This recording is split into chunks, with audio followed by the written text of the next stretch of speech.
Hello friends. So today we're going to talk about the Bernoulli's equation in fluid dynamics. We all know the Bernoulli's principle is governed by the Bernoulli's equation, which is an approximate relation between the pressure, velocity, and the elevation, and it is valid for steady and incompressible flow. So let's break down the equation. So the first part we have the pressure, the P, which is the pressure energy. This means the static pressure exerted by the fluid. And the second part, we have the kinetic energy per unit volume. This is the kinetic energy due to the velocity of the fluid, v. And this is the potential energy per unit volume. Um, this is due to the gravitational potential of the fluid. And what does this constant mean? So let's take an example of a fluid flowing. So you have a fluid flowing steadily and it's incompressible. So let's say we have a point 1, 2, 3, a 4, and so on, 5.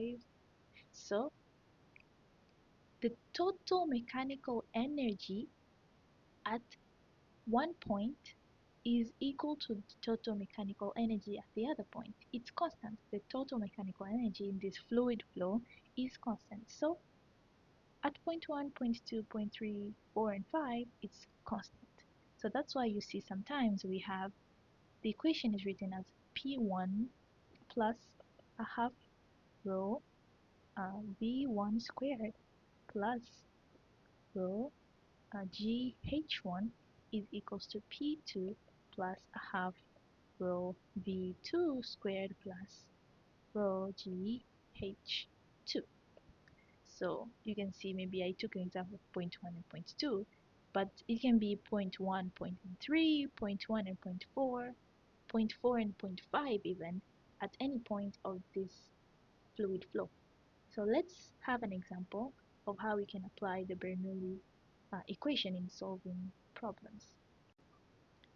So before solving the question, I want to let you know that today I'll just show you how the equation is used, and this is just a simple overlook of the equation. If you want to know in detail how we derived the equation or how the equation came about from the principle, check out my other video. So we have a question that says a pressurized tank of water has 10 centimeter diameter or 5 here, as you can see, at the bottom here, where the water discharges to the atmosphere. The water level is 2.5 meters above the outlet. The tank air pressure above the water is 250 kilopascal, and while the atmospheric pressure is 100 kilopascal. So neglecting the frictional effects, determine the discharge rate of the water from the tank. So uh, just this last statement shows that we assume the ideal conditions of the fluid flow. So let's take this as our point 1 and this as our point 2. So let's break down um, at, at each point what we have. So we have pressure at point 1, which is the pressure due to the pressure at this point will be due to this air here. So we're gonna have 250 times 10 power 3 Pascal. And then what else do we have at point 1? Recall the formula is while recalling the formula is P V squared plus rho GH. So we have P1. What about P2? P2 we're told is 100 times 10 power 3 Pascal. The density, this is water, so we're going to take 100 kg per cubic meter. And then next, what we have? We have the velocity at 1. This at 1, the fluid is not moving, so the velocity is 0. At 2, we don't know. We have to look for it. And then the gravity, acceleration due to gravity, we're gonna take 9.81 meters per cubic second, and we're gonna have height 1, which is this one, 2.5 meters, and height 2, let's at the bottom we it's 0, because if this is 2.5 with the reference at this point, which is our reference point here, is 0. So uh, take let's now solve our equation after knowing this information, and we're supposed to look for the discharge rate. So first of all, we're supposed to look at the V2. So we're gonna have P1 plus a half rho 1, sorry, gonna be a half rho V1 squared plus rho G H1 is equals to P2 plus a half rho V2 squared plus rho G H2. You look here, we have V1 is 0 and H2 is 0, so this equation means this part will be 0, which I'm going to be left with P1 plus rho G H1 is equals to P2 plus a half rho V2 squared. Now let's plug in our values, okay? So we're going to have 250 times 10 power 3 plus 1000 times 9.81 times 2.5 will be equals to 100 times 10 power 3 plus a half times 1000 times V2 squared, which we're looking for.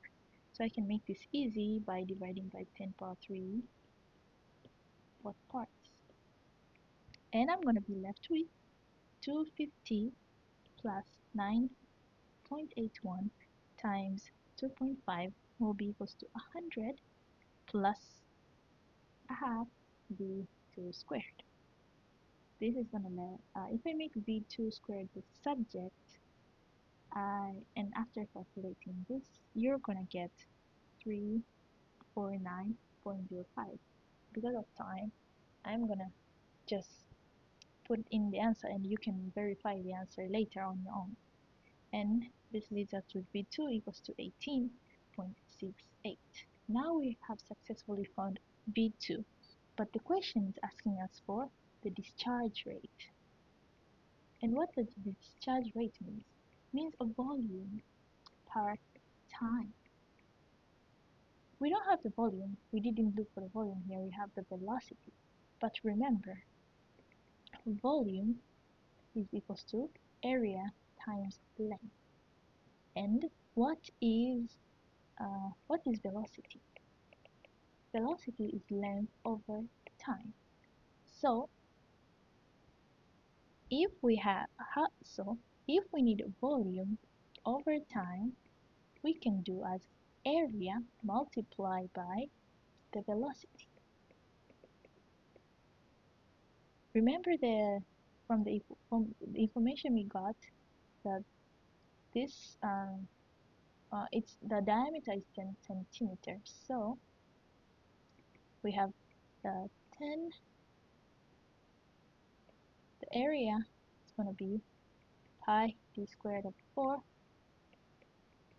Velocity, which is going to be pi 10 times 10 power minus 2 squared over 4 times the velocity we had it here, 18.68.